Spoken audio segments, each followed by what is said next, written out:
જો ખોટું કાંઈ કરીએ નહીં ને તો એને બીવાની જરૂર જ નથી. આ પહેલી વાત. જેને ખોટું કરવું નથી એને બીવાની જરૂર નથી. જેને ખોટું કરવું હોય ને એને બીવું પડે, બધાયથી બીવું પડે. ખોટું કામ કરવું હોય, ખોટું બોલવું હોય. જે ભાવ સાહિત્ય આપણે ત્યાં છે કે શ્રી હરિરાજ ચરણે સહસ્ત્રી ભાવના આપી આપણને, કે 1000 શ્લોકની ભાવના, બરોબર. સેવાની મંગલાથી લઈને સુંદર સુંદર એમાં ભાવનાઓના વર્ણન કર્યા છે, કે ઠાકોરજીને જગાડવાથી લઈને કે આપણે ત્યાં ઘંટાનાદ થાય, શંખનાદ થાય, તો બધાની ભાવના છે. પ્રાય નંદાલય નિકુંજની 2 ભાવનાઓ મુખ્ય છે. એક નંદાલયમાં ઠાકોરજી બિરાજે છે અને એક આ 4 સ્વામીજીના નિકુંજમાં ઠાકોરજી બિરાજે છે. 2 ભાવથી સેવા થાય છે. 2 રીતની ભાવના એ સહસ્ત્રી શ્લોકીના. પહેલા 28-30 શ્લોક તો ખાલી જગાડવાની ભાવનાના જ છે. બહુ વિસ્તારમાં શ્રી હરિરાજ ચરણે કૃપા વિચારી છે આજના જીવો ઉપર, કે એમને આ ભાવનું સાહિત્ય કંઈક પ્રાપ્ત થાય. ભાવ છે તો પુષ્ટિ માર્ગ છે, ભાવ નથી તો પુષ્ટિ માર્ગ નથી. પછી તો મર્યાદા જ છે. બધું મર્યાદામાં રક્ષણ થાય, સુખી થાય આપણે, એ બધું આવે, એ બધું થાય. પણ પુષ્ટિ ભાવ છે ને, એ ભાવ સિવાય પુષ્ટિનો અનુભવ જ નથી. પુષ્ટિની અનુભૂતિ છે એ ભાવથી જ થશે, ભાવ વગર નહીં થાય.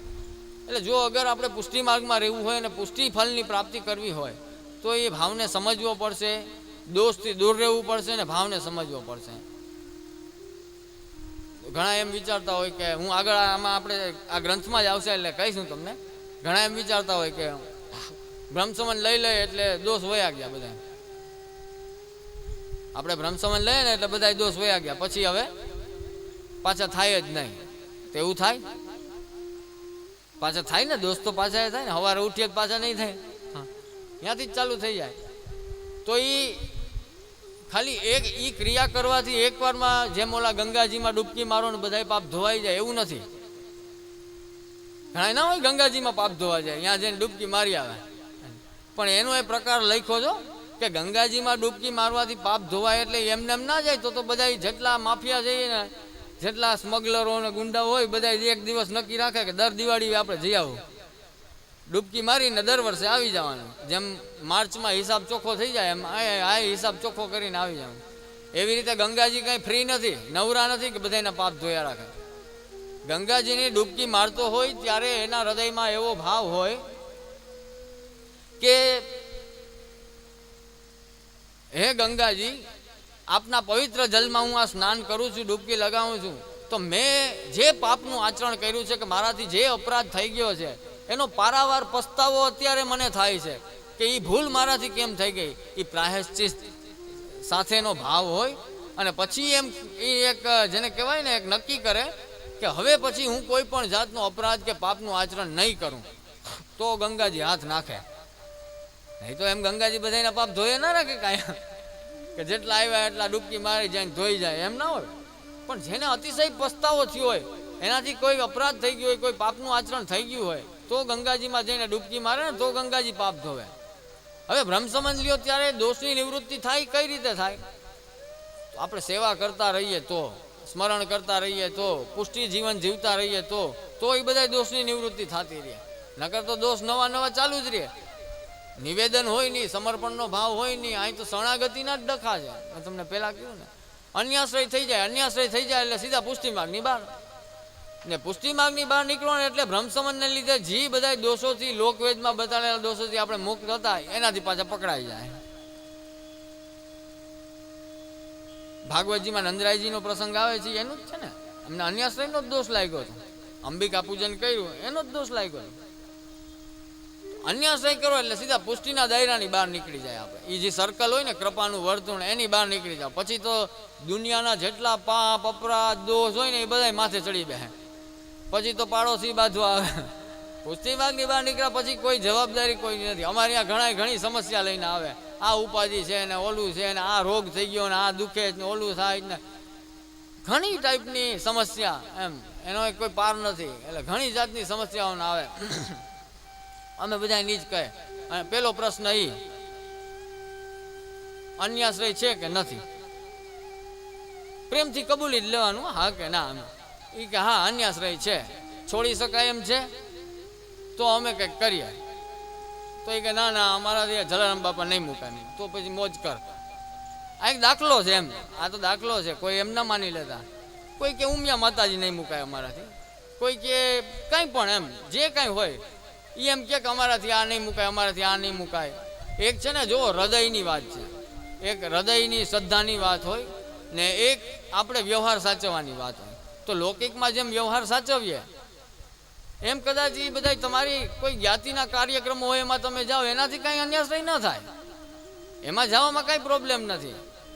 હું કેટલી જગ્યા 50 જગ્યાએ જાઉં તો એમ કંઈ વટલાઈ ન જાય કાંઈ આપણે, પણ આનાથી ન વટલાવવું, હૃદયથી મનની નિષ્ઠા હોય ને એ પાવરફુલ હોવી જોઈએ. જો ગોકુલનાથજીનો એક સેવક છે, એને એવો પ્રસંગ આવે છે, ગોકુલનાથજીના સેવક હવે એ વૈષ્ણવતી દીકરી, એ એના લગ્ન થયા, એ મહાદેવજીના ભક્ત થઈને કમઠાણ. હવે એ મહાદેવજીના ભક્ત, ઓલા ધરાર કે હાલો આને પૂજા કરો ને હાથ જોડો ને નમન કરો ને, એટલે પછી આ બહુ માથાકૂટ કરે. એટલે પછી આ દીકરીએ હાથ જોડીને એમ કીધું, આંખ બંધ કરીને ગોકુલનાથજીનું સ્મરણ કર્યું ને બોયલી પાર્વતી પતે એનામાં, ગોકુલનાથજીના વહુજીનું નામ પાર્વતી વહુજી. હા, એટલે એનું એમ કામ હાલ્યું. હા, એટલે એ કદાચ તમારે બધું સાચવવું પડે સમાજમાં, આ તે એમાં કાંઈ પ્રોબ્લેમ નહીં. હું તો કહું છું એમાં રહેવું જ જોઈએ, એમાં એમ ના લાગવું જોઈએ કે હવેલીવાળા નતા આવતા. હું તો એમ કહું છું, હું તો તમને ઉલટાનું એમ કહું કે સમાજના કાર્યો થતા હોય ને એમાં ખડે પગે રહેવું જોઈએ. આપણે બધી જગ્યાએ જાઉં, શા માટે આપણું પ્રતિનિધિત્વ ના હોવું જોઈએ? આટલો ઉચ્ચતમ શ્રેષ્ઠતમ આપણો માર્ગ છે, તો સમાજના બધા કાર્યમાં ઉભા રહ્યો. હા, અમે સાથે છીએ બધા કામમાં. ઘણા વૈષ્ણવ એમ કહેતા હોય કે આપણી સંપત્તિનો વિનિયોગ બીજે ના થવો જોઈએ. તો હું પહેલાં તમને એમ કહું કે અહીં હાથ મૂકીને કહેવાનું કે આપણા છોકરાઓ ક્યાં ક્યાં રૂપિયા વાપરે છે ખબર છે આપણને? લૌકિકમાં વપરાતા જ નથી હું આપણા રૂપિયા. જો એ ન વપરાતા હોય ને એને એ લાગુ પડે. એને તો હું કહું છું કાંઈ કરવાની જરૂર જ નથી. એને ઓલા કણબીનો પ્રસંગ લાગુ પડે કે 2 રૂપિયા નહોતા દેવા તો એને દેવીને ખાડામાં નાખી દીધા. એ પ્રસંગ આપણે ત્યાં આવે જ ને. હા, તો એવી નિષ્ઠા આપણી નથી. આપણે લૌકિકમાં કેટલું બધું દ્રવ્ય જાય છે આપણું, લૌકિકમાં ખૂબ છે, ખૂબ દ્રવ્ય જાય છે ને આપણું. તો ગાયની સેવા કરી લો તો કંઈ ખોટું નથી એમાં, કે ગૌશાળામાં કરી લો તો એમાં કંઈ ખોટું નથી, કે ક્યાંક તમે ભેગા ઊભા રહ્યો સમાજના કાર્યમાં તો એમાં કંઈ ખોટું નથી. ઊભા રહેવું જ જોઈએ. ઉલટાનું એમ લાગવું જોઈએ કે ના ના વૈષ્ણવ છે એ બધા જો આવે જો સાથે આપણા બધા કામમાં ઊભા, એમાં જરાય ખોટું નથી. તો એ આપણા માર્ગની હાનિ ન થાય, આપણા માર્ગનું સમાજમાં ઓલું ન દેખાય એવું દરેક વૈષ્ણવે ઉલટાની ખેવ ના રાખવી જોઈએ, ઉલટાનું ધ્યાન રાખવું જોઈએ કે ના આપણો માર્ગ શ્રેષ્ઠ છે. શ્રી ગુસાઈજીએ સોનાના ઝારીજીની ચિંતા નથી કરી ને. ના, આપશ્રીની સમાજ સેવાની તો મારે શું વાત કરવી, ગુસાઈજીની સમાજ સેવાની તો ન્યાય કરવા પધારતા. પણ ન્યાય કરવાથી મોટી સમાજ સેવા બીજી કઈ હોય? ન્યાયાધીશ થવું સહેલું નથી હો, ન્યાય કરવો સહેલો નથી. પેલું અઘરું કામ તો એ જ કે પહેલાં તો એનું સાંભળવું, ઓલા 2 જણાનું સાંભળવું એ જ કેટલી મોટી વાત છે. આજ કોઈ પાસે સમય છે? કોઈ પાસે સમય નથી કોઈનું દુઃખ સાંભળવું કે કોઈની સમસ્યા સાંભળવાનું. એ સાંભળો એ જ મોટી સેવાનું કામ છે. અને પછી એમાંથી ન્યાય કરવો એટલે તો બધાએ આજે ગોસ્વામી બાળકો કહેવાય છે. શા માટે? ગોસ્વામીની પદવી છે એ ત્યારે બાદશાહે આપેલી પદવી છે ગુસાઈજીને, એટલે ગોસ્વામી કહેવાય. એ ન્યાયાધીશનું પદ આપ્યું હતું આખા વ્રજમંડળ શ્રી ગુસાઈજી મહારાજ. તો આપની તો કેવડી મોટી ગાયોની સેવા, કેવડી મોટી, શું કહેવું એમ. એટલે એમાં કોઈ હરકત નથી તમારે. પણ મારું કહેવાનું એમ છે કે અંદરથી આપણે મનથી કોઈ સામાન્ય દેવી દેવતાની તો વાત જ નથી કરતો હું, બધાયની કૃષ્ણાશ્રયની હમણાં ભાઈએ વાત કરી તો કૃષ્ણાશ્રયમાં તો લોકાશ્રય, વેદાશ્રય, પાડોશીનો આશ્રયથી લઈને ચાલુ થઈ જાય બધાયનો. કોઈનો આશ્રય ન હોવો જોઈએ, કોઈનો આશ્રય ન હોવો જોઈએ. એટલે કઈ રીતે? કદાચ તમને કોઈ કામ લાગ્યો ને તો તમને ત્યારે એમ મગજમાં આવવું જોઈએ કે આ મારા પ્રભુએ મોકલો, જો અત્યારે મને કામ લાગ્યો, એવો આશ્રય દ્રઢ થઈ જાય, એવો ઠાકોરજીના ચરણાવીમાં આશ્રય સિદ્ધ થઈ જાય આપણો, એવો દ્રઢ થઈ જાય વ્યવહારમાં કે આ જે કાંઈ થાય છે એની કૃપાથી થાય છે ને એણે જ કરાવ્યું છે. કે કદાચ કોઈ વ્યક્તિ આપણને કામ લાગી તો એ વ્યક્તિ કોણે મોકલી? તો એ મારા પ્રભુએ મોકલી છે મારા માટે. એ થઈ જાય આપણને સેવા, એનું નામ આશ્રય કહેવાય. બધે જાઓ કરો આ તે કંઈક સમય સાચવો એનામાં. મુખ્ય વાત શું છે કે આપણા મનથી આપણને ભીખ માગવાનું મન ક્યાંય થાય ને એટલે સમજવાનું કે અન્ય આશ્રય છે. પછી લૌકિક વ્યક્તિ હોય, દેવી દેવતા હોય, કોઈ ગ્રહ હોય કે કાંઈ પણ હોય, આપણને એમ થયું કે તમારી દયાથી મારું બધું સારું થઈ જાય. આપણે અહીંયા પ્રસંગમાં છે ને, જો તરત ઠાકોરજી રૂઠી ગયા, તરત રીસાઈ ગયા ને ઠાકોરજી. એટલે ખાલી એટલું જ બોલ્યા હતા કે તેને મોકું જીવાય.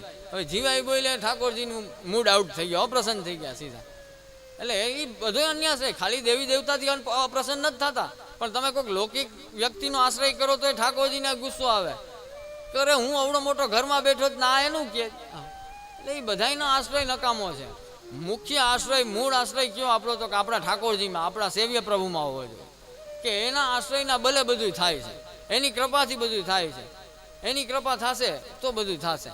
તો એ શરણાગતિ મુખ્ય છે. એ આશ્રય આપણો સિદ્ધ થવો જોઈએ. નહીં તો, અને જો એ આશ્રય સિદ્ધ હોય ને તો પછી આમ તમારે છાતી કાઢીને કહેવાનું કે જેને બીવડાવે બીવડાવે, જો એ આશ્રય સિદ્ધ હોય તો. નહીં તો બધાય બીવડાવે, પાડોશી બીવડાવે, ગામના બધા બીવડાવે, જેટલા હોય એટલા બીવડાવે, બધા બીવડાવે, સગાવાલા બીવડાવે, કુટુંબી બીવડાવે, ઓલા ગ્રહે બીવડાવે ઉપર. ગ્રહનું તો હું એમ જ કહું કે કોક 28,000 કિલોમીટર, કોઈક 32,000 કિલોમીટર, કોઈક આટલા 1000 કિલોમીટર, બધા દૂર જ છે ને. મંગળ, શનિ, ગુરુ, એ આટલા બધા દૂર છે. એનાથી આપણે અહીંયા બેઠા બેઠા ફફડીએ. ઓલો શનિ હેરાન કરે, ઓલો શુક્ર હેરાન કરે, બહુ ઝાઝા આઘા છે. એનાથી બીવાની જરૂર નથી. એના એ કાંઈ ખાલી તને એકને થોડી ખાઈ જાય. હા, ઓલો એકલો એવો ફફડતો હોય.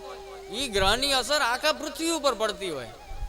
બધાને એવી એની રીતના પડે. પછી તો કેટલું હોય જ્યોતિષની રીતના જ તમે જુઓ ને, તો જ્યોતિષ છે એ એક વ્યવસ્થિત ગણિત છે. એ કાંઈ આડેધડ નથી, વ્યવસ્થિત શાસ્ત્ર છે. તો જ્યોતિષમાં તો પછી તમારા જન્માક્ષરના ગ્રહ આવે, કે તમારા જન્મના ગ્રહ ક્યાં હતા. ખાલી એ ગ્રહ જ ના જોવાના હોય, એ બધું જોવાનું હોય. એમાં કેટલો એક દોરાવાર ફેર પડે ને તો એ બધું બદલી જાય એનું પરિણામ. જ્યોતિષ તો એવું છે. પણ એ બધી છે ને ઉપાધિ છે, એ બધી કસરત છે, માથાકૂટ છે. સૌથી પહેલાં તમને એક વાત સમજાવું કે સૌથી પહેલાં તો જુઓ, ખોટું કાંઈ કરીએ નહીં ને તો એને બીવાની જરૂર જ નથી. આ પહેલી વાત. જેને ખોટું કરવું નથી એને બીવાની જરૂર નથી. જેને ખોટું કરવું હોય ને એને બીવું પડે, બધાયથી બીવું પડે. ખોટું કામ કરવું હોય, ખોટું બોલવું હોય. હવે આપણે ક્યાંક ખોટું બોલીએ ને એટલે યાદ રાખવું પડે કે આ ભાઈ આવ્યા હતા એની સામે હું શું બોલ્યો હતો. યાદ રાખવું પડે ને. એ કેટલો મગજનો બગાડ, શક્તિનો બગાડ, ટાઈમનો બગાડ, બધો બગાડ જ છે. એ બધી આખી મોટી કાઈસ છે, ઉપાધિ છે. એટલું એમાં હું કામ તમે ટાઈમ બગાડો, શક્તિ ખર્ચી નાખો. એના કરતાં સારા ઓલામાં લગાડીએ ને તો ઓટો ફંક્શન આપણા શરીરનું એવું છે. આપણા શરીરનું ઓટો આખું ભગવાને ગોઠવેલું છે ઓટોમેટિક, કે જે સાચું બોલીએ ને આપણે, કે સારી રીતના કરીએ, એ આપણને યાદ ન કરવું પડે. એ ઓટોમેટિક આપણા ડેટામાં રહે છે. એ આપણને યાદ રહી જ જાય, સ્ટોર થયેલું હોય. એ અલગથી યાદ ન કરવું પડે. ને ખોટું કાંઈક કીધું હોય એ આપણે અલગથી યાદ રાખવું પડે. એ ખોટી મગજમારી શું કામ કરવી. ઓલો હાવ રિલેક્સ થઈને જીવાય, આનંદથી, શાંતિથી. ખોટું કરાય નહીં ને ખોટું બોલાય નહીં, એટલે કોઈ લપ જ નહીં. આ પહેલો તો એમને રસ્તો ખાલી તમને કહું છું કે હાવ આમ સુખમય. કારણ કે આ બધું ઉપાધિ છે ને એ પરિણામ પાછા આપણા કર્તવ્ય પરાયણતા ઉપર જ પડે ને. આપણે જે કાંઈ ખોટું બોલીએ ને એને લીધે ઉપાધિ આવી તો પાછી ઉપાધિ ક્યાં આવે, તો કે સેવામાં અહીંયા જ આવશે ને. પાછી સ્મરણમાં, સત્સંગમાં અહીંયા જ બધે આવશે. કાંઈ પણ માથાકૂટ થશે, કાંઈ પણ ડિસ્ટર્બ થશે તો આપણે સૌથી પહેલાં તો આપણી એવી નિષ્ઠાએ નથી પાછી કે બીજું બધું છૂટે. સેવા તરત છૂટી જાય, ભગવાન નામ તરત છૂટી જાય. બાકી કાંઈ નહીં છૂટો, ખાવા પીવાનું ચાલુ રહે. હા, બાકી બધું આખું જીવનયાપન બધું ચાલુ રહે. એક સેવા જ વધારાનું છે કે એ બધું બંધ થઈ જાય. કાંઈક પણ પરિવર્તન આવે ને, લગ્નમાં જવું હોય, ઓલામાં જવું હોય, આ કોઈ તે હોય, ફેરફાર સેવામાં તરત થાય. એટલે એવા એ તો શું કરીએ, અત્યારે થાય એ ઘણી મોટી વાત છે. જે રીતના ઠાકોરજી કરાવી દે. પણ મારું કહેવાનું એ છે કે માણસને સુખી થવા માટે જ આ અન્યાશ્રય કરવો પડે. આપણે જે સુખી થવાની અંદર ભૂખ છે ને એને લીધે જ અન્યાશ્રય કરવો પડે છે. સુખી થવું ખોટું નથી, પણ એની ભૂખ રાખવી એ ખોટું છે. સુખી થવામાં કોઈ હરકત નથી. મહાપ્રભુજી કોઈ નાન જ પડતા કે સંપત્તિ ભેગી નહીં કરવાની, આમ નહીં. ઉલટાનું એમ કીધું કે તારી ત્રેવડો એટલી ભેગી કરતા ઠાકોરજી માટે, અને પછી મનોરથ કરી રાખે. હા, અહીંયા કંઈ સંન્યાસીનો માર્ગ થોડી છે, અહીંયા તો પ્રભુને લાડ લડાવવાનો માર્ગ છે. એટલે એની સામે વાંધો નથી, પણ કહેવાનું તાત્પર્ય એ છે કે ભગવદ અર્થ હોવું જોઈએ બધું, ઠાકોરજી માટે હોવું જોઈએ, ઠાકોરજી ના હેતુથી હોવું જોઈએ. અમે ઘણી જગ્યાએ ઉદ્ઘાટનમાં જતા હોય, એક કોઈ કારખાનું હતું, પછી કે હવે જે આપ કૃપા કરો કંઈક આશીર્વચન આપો ને. એટલે મેં કીધું આમાં તો શું બીજું આશીર્વચન તને આપું, પણ તારા ઘરે ઠાકોરજી બિરાજે જ ને એનો ભાવ હૃદયમાં રાખવાનો, કે એની સેવામાં વધારેમાં વધારે વૈભવ થાય, વધારે પ્રભુને હું લાડ લડાવી શકું, વધારે સાહિત્યથી આપને રીઝવી શકું, સાજ શિંગાર વસ્ત્ર રાગ ભોગ શિંગાર સામગ્રીથી કેટલું બધું ગુસાઈજી આખો સાગર સેવાનો આપણી સામે રાખી દીધો છે.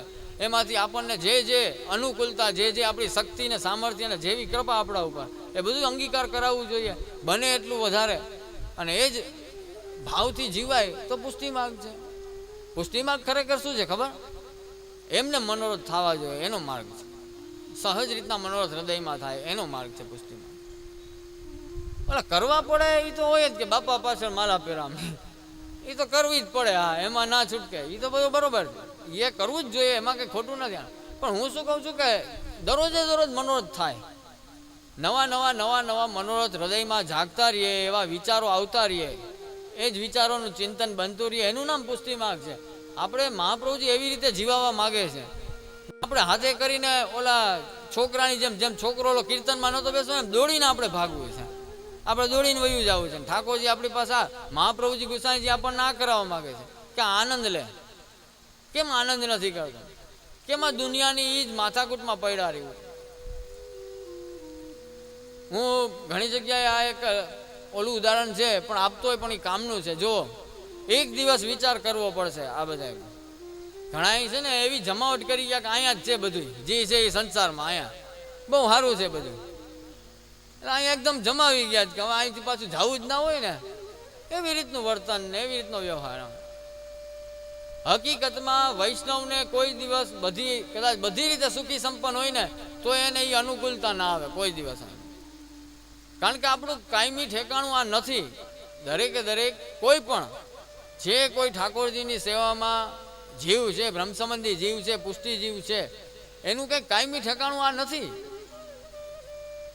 આપણે કોણ છીએ, આપણે શું કરવાનું છે ને ક્યાં જવાનું છે, એ વિચાર સતત આપણી અંદર હોય છે કે આપણે વૈષ્ણવ છીએ ને તો આપણે શું કરવાનું એ રહેવો જ જોઈએ. એક આ વિચાર કરવો જ પડશે, એક દિવસ તો કરવો જ પડશે, ક્યારેક ને ક્યારેક. જો આપણે ક્યાંક યાત્રા કરવા જાય તો કેટલું બધું નક્કી કરીએ ને, યાત્રા કરવા જાય આપણે 5 દી પછી 15 દી પછી, કે ફરવા જાય, ઘણા પિકનિક કરવા જાય, હરવા ફરવા જાવ તો કેટલું નક્કી કરો, બધું ફોન કરીને નક્કી કરો આ તારીખે અહીંયા પહોંચશું, ત્યાં રહેવાની વ્યવસ્થા, ખાવા પીવાની વ્યવસ્થા, સુવાની વ્યવસ્થા બધી ગોઠવીએ આપણે ફોનથી, બરાબર? 10 વખત ફોન કરવા પડે તો 10 વખત કરશું, પણ કરશું ખરી. હવે ખાલી 5 દી માટે જવું છે કે 4 દી માટે કે 8 દી માટે કે 15 દી માટે, એના માટે કેટલી બધી ઉપાધિ કરીએ કે અહીંયા આમ હોવું જોઈએ ને આમ હોવું જોઈએ ને આમ હોવું જોઈએ ને આમ હોવું જોઈએ ને, કેટલી બધી ઉપાધિ કરીએ અને 10 વાર ફોન કરવા પડે તો. પણ પછી એક દી મૃત્યુ પછી ક્યાંક જવું છે યાદ રાખવાનું, અહીંયા કાયમી તો છે નહીં, બરાબર? મર્યા પછી ક્યાંક તો જાઉં ને, અહીંયા શું કરશું? અહીં તો હજી કોઈક જાણીતું મોઢું દેખાય તો કે ભાઈ કંઈક કરી દેજે તો વ્યવસ્થા. અહીંયા કોઈ જાણીતા મોઢા નહીં દેખાયો, અહીંયા મોબાઈલ હાથમાં નહીં હોય, અહીંયા તો 5 વાર મોબાઈલ કરી દે, હાલો ભાઈ આ વ્યવસ્થા કરજો. અહીંયા કોને કહેશો? કોઈ જાણીતું ભેગું નહીં હોય, કોઈ અહીંયા મોબાઈલ નહીં હોય સાથે, કાંઈ નહીં હોય. ત્યાં તો જો મહાપ્રભુજીનું આશ્રય બલ હશે, જો એની કૃપા મળી હશે તો શ્રીનાથજી બાબા હાથ પકડવા ઊભા હોય, બાકી તો શું હોય એ ભગવાન જ જાણે ને. મહાપ્રભુજીનો આશ્રય હોય તો બધું સિદ્ધ થાય. મહાપ્રભુજીના આશ્રય બલથી તો શ્રીનાથજી બાબા. એક બહુ મહાપ્રભુજીના આશ્રયની વાત છે કે ગોકુલનાથજીનો પ્રસંગ છે કે શ્રી ગોકલેશ પ્રભુનો એક સેવક કોઈની સાથે કાંઈ વાતમાં એમ ચેલેન્જ મારી આવ્યા. ઓલાએ કીધું હશે ઉશ્કેર્યા કે છે કોઈ આજના સમયમાં એવી કોઈના ગુરુમાં તાકાત છે કે જે ભગવાન સાથે વાત કરાવી શકે? એટલે ગોકુલનાથજીના સેવક છે એ ચેલેન્જ માર્યો કે હા મારા ગુરુમાં એ તાકાત છે કે આજની તારીખે ભગવાન હારે વાત કરાવી દે. હવે એ કહેતા તો માં કહેવાય ગયો બરોબર ઉશ્કેરાટમાં. પછી વૈષ્ણવ ગોકુલનાથજી પાસે આવ્યા. ગોકુલનાથજી પાસે આવ્યા અને વિનંતી કરી કે જે કૃપાનાથ એક ગોટાળો થઈ ગયો છે, હવે આપની આજ્ઞા લીધી નથી ને માં ચેલેન્જ મારી આવ્યો, આ ઉપાધિ થઈ ગઈ છે. એટલે ગોકુલેશ પ્રભુએ આજ્ઞા કરી કે આવું કોઈ દિવસ ના કરવું. આવું ક્યાંય કરવું હોય ને પેલા આજ્ઞા લઈને જ જવું, આજ્ઞા લીધા વગર સીધું દોડીને ચેલેન્જ ના મારી આવા. પણ હવે વાંધો નહીં, માર્ગ માટે તો એ કંઈક ઓલો આવશે ઉત્થાપન, હવે વાત કરાવવાની છે કરાવી દે, હું વાંધો નહીં. ભલે થઈ ગયું. પછી શ્રીનાથજી બાબા પાસે પધાર્યા, ગાલમાં શ્રીહસ્ત ઉપર હાથ રાખીને ગોકલેશ પ્રભુ વિનંતી કરે છે કે શ્રીજી બાબા વાત કરવાની છે, એક જણો આવવાનો છે આજે ને આપણા માર્ગની આબરૂનો સવાલ છે, માર્ગની ઇજ્જત સાચવવી હોય આપના હાથમાં છે, આપણે બોલવાનું છે. શ્રીનાથજી કે મને ક્યાં કઈ વાંધો જ છે, હું તો બધા યાર બોલતો જ તો, તમે ના પાડી કે હવે બોલવા જેવું નથી એટલે બંધ કર્યું. હવે તમે કહો કે પાછું ચાલુ કરી તો ચાલુ કરી દો, મને કઈ વાંધો જ નથી. શ્રીનાથજી જે આધીન છે, આ બધા પૂર્વાચાર્યો આપણા જે સ્વરૂપો છે ને એ બધાના આધીન છે. તો એ મહાપ્રભુજીના માર્ગમાં આપણે છીએ ને એટલે આપણે સ્પેશિયલ છીએ. અમારે ત્યાં જય શ્રી રમણલાલજી મહારાજ હતા, એમને કોઈ વિનંતી કરી કે જે કૃપાનાથ આપ પુરુષોત્તમ, એટલે આપ શ્રી આજ્ઞા કરે કે નહીં હમ પુરુષોત્તમ નહીં હે પર પુરુષોત્તમ જાકે બસ में है ને वो हम है. વિચાર કરો એ કેટલું, એ તો એનાથી ઊંચી વાત થાય. જે આજ્ઞા કરી એનાથી પણ ઉપરની વાત થાય ને કે અમે પુરુષોત્તમ નથી પણ પુરુષોત્તમ જેના વશમાં છીએ ને એ અમે છીએ. વિચાર કરો, એ આપ શ્રી આજ્ઞા કરી હતી જય જય. તો આ સામર્થ્ય આપણા એ પૂર્વાચાર્યોનું હતું, તે માર્ગના આપણે છીએ. આપણે કોઈ સાધારણ નથી, આપણે કોઈ સામાન્ય નથી કે સામાન્ય વૈષ્ણવ નથી, પણ પુષ્ટિ માર્ગીય વૈષ્ણવ છે. પુષ્ટિ માર્ગીય વૈષ્ણવ એટલે શું કે કૃપા માર્ગના વૈષ્ણવ છે.